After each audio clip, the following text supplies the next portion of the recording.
কি রান্না হচ্ছে দেখো, আজকে? রান্নার দায়িত্ব ওর। তো বিকেল থেকে অনেক ইউটিউব দেখা হলো, অফিস থেকে আসার পর ঘুমানো হলো, তারপরে ভালো রান্না নেই। ইউটিউব দেখা হলো, কিন্তু এখন বলছে নাকি এটা আমার রেসিপি। এটা কি?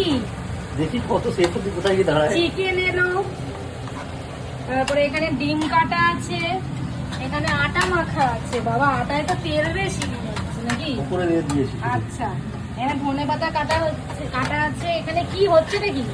এটা তো চিকেন কিমা। কিমা নয়, কিউব। সে কিমা হোক কিউব হোক, খাবো তো। তার মানে বাসনগুলো হয়ে যেতে হবে তো? সব মজা হয়ে যাবো।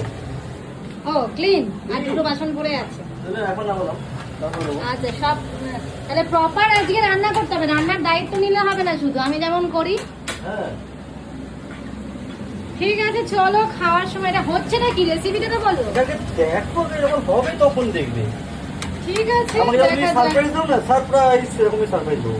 দিন আগে বলেছিলাম যে খালি নিচে পালিয়ে যায়, আজকে রান্না দিয়ে দিয়েছি। তো একজন আমাকে কমেন্ট করেছিলেন যে দাদার জুতোটা লুকিয়ে নাও। দাদার জুতো লুকাতে হয়নি, রান্নার দায়িত্ব দিয়ে দিয়েছি।